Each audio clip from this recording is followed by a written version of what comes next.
So, good evening, students. Welcome back to the YouTube platform of BPSC with Civils Photo. Daily 5 MCQs हम लोग solve करने वाले हैं। 71st BPSC को target करना है। सारे क्वेश्चन इंपॉर्टेंट है, एक एक को देख लेते हैं। So the first question is which ministry is responsible for the implementation of PM पोषण स्कीम। PM पोषण स्कीम कौन सी मिनिस्ट्री के अंतर्गत इम्प्लीमेंट किया गया है, कौन सी मिनिस्ट्री रिस्पॉन्सिबल है? So that is ministry of education. Ministry of education आप याद रखना। See the explanation. The Indian government approved a 9.5% increase in material cost for the PM Poshan scheme, adding rupees 954 crore for 2025-26 starting May 1st 2025। क्या हुआ है?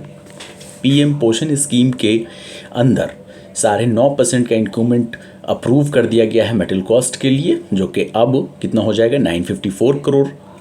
And कब से start हो रहा है? May 1st से। आप याद रखना। PM पोषण जो पहले आप मिड डे मील स्कीम जो हुआ करता था, so that is PM Poshan, managed by the ministry of education. Okay, ministry of education इसको मैनेज करती है।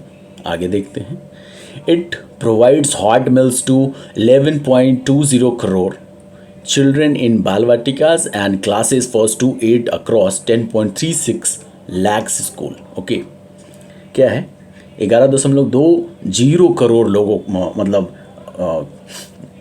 हॉट मिल्स प्रोवाइड करता है इतने चिल्ड्रन को, जो कि बाल वाटिकास एंड क्लास 1 से 8 तक के जो स्टूडेंट्स हैं उनको 10.36 लाख स्कूल्स के अंदर, aiming to enhance nutrition and improve school enrolment and attendance. Okay, तो उद्देश्य यह है कि एनरोलमेंट स्कूल के अंदर अच्छा हो जाए और अटेंडेंस जो है वो अच्छा हो जाए।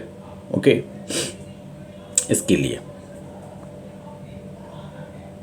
सी the next question is the BM-04 is a short range ballistic missile developed by which organization. एक मिसाइल है BM-04, कौन से ऑर्गेनाइजेशन ने इसको डेवलप किया है? So that is defence research and development organization. DRDO ने किया है इसको, आप याद रखना। DRDO ने इसको लॉन्च किया है। See the explanation. India displayed the BM-04 missile at the विज्ञान वैभव 2025 defence exhibition in Hyderabad, showcasing it's advance counter force capabilities. तो हैदराबाद के अंदर एग्जीबिशन विज्ञान वैभव में इसको डिस्प्ले किया गया। The BM-04 is a 10.2 metre long, 1.2 metre diameter short range ballistic missile developed by DRDO। तो लेंथ इस मिसाइल का कितना है? सो दैट इज़ 10.2 मीटर, और डाया की बात करें 1.2 metre.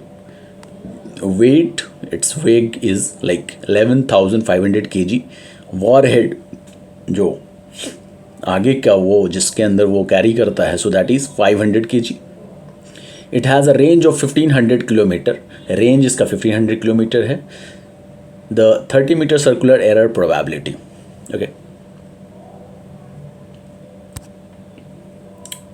C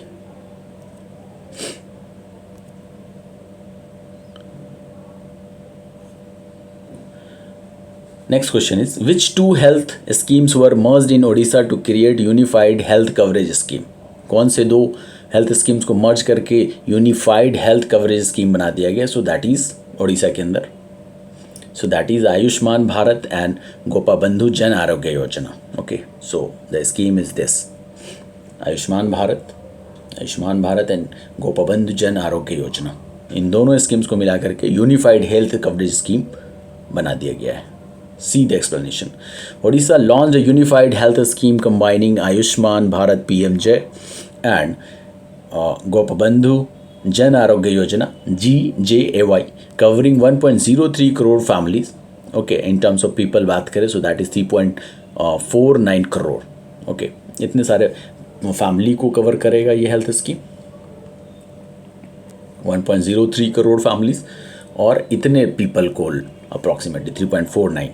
Health cards will be accepted in 29,000 hospitals nationwide and distributed within 3 months, all family members eligible। Okay, तो देश भर में 29,000 अस्पतालों के अंदर कार्ड एक्सेप्टेबल होगा और फैमिली के अंदर जो भी मेंबर्स है वो सब एलिजिबल हैं। 3 महीने के अंदर जो है ये कार्ड डिस्ट्रीब्यूट करे जाएंगे। ओके, आगे देखिए।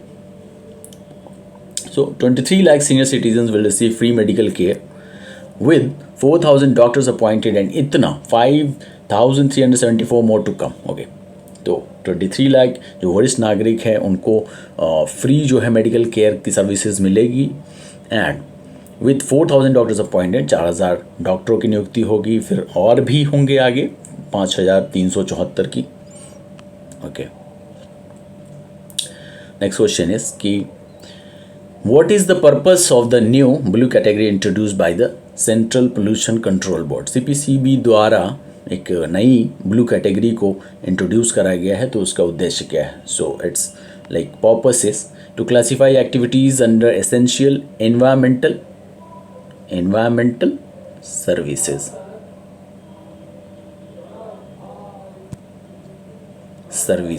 ओके, एसेंशियल एनवायरमेंटल सर्विसेज, आप याद रखना इसको। See the explanation.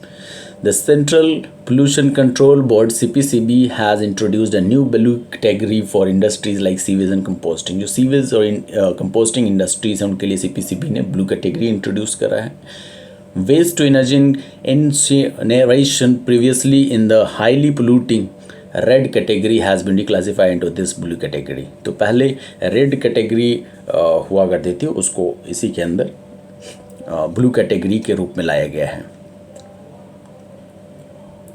Okay, many environmentalist view this reclassification as blue washing, raising concerns about transparency and environmental impact. बहुत सारे जो एनवायरमेंटलिस्ट हैं और वो इस रिक्लासिफिकेशन को, इस तरीके जो पहले रेड था फिर अगेन ब्लू किया गया, इसको ब्लू वॉशिंग के रूप में देखते हैं एंड कहते हैं उन्होंने मतलब कंसर्न्स जताए कि ट्रांसपेरेंसी और एनवायरमेंटल इम्पैक्ट की भी बात होनी चाहिए। ओके, नेक्स्ट क्वेश्चन इज कि Haridutt Kapri who recently passed away was associated with which sports. कौन से स्पोर्ट्स से वो एसोसिएटेड है? सो बास्केटबॉल से एसोसिएटेड है। Former Indian basketball captain Haridutt Kapri passed away at 83 at his home. ठीक है, जो पहले इंडियन बास्केटबॉल के कैप्टन थे हरिदत्त कपरी, उनका मृत्यु हो गया है। 83 वर्षीय थे। बॉर्न इन 1942 इन उत्तराखंड में जन्म हुआ था। He led the national team from 1965 to 1978 और नेशनल टीम को इन्होंने लीड किया 1965 से लेकर 1978 तक, achieving 4th place in Asia 1969 के अंदर 4था स्थान इन्होंने एशिया में हासिल किया। And see Capri received the Arjuna Award in 1969 and a lifetime achievement award from the Uttarakhand government. He was cremated at Rameshwar Ghat. Okay, so इनको arjuna award से सम्मानित किया गया 1969 के अंदर and life time achievement award से भी सम्मानित किया गया फ्रॉम उत्तराखंड गवर्नमेंट के द्वारा है। He was cremated at Rameshwar Ghat और रामेश्वर घाट में ही इनका जो है क्रिमेशन हुआ। ओके, सो ये था पूरा सेशन, काफ़ी इंपॉर्टेंट क्वेश्चन थे। Okay, thank you, bye.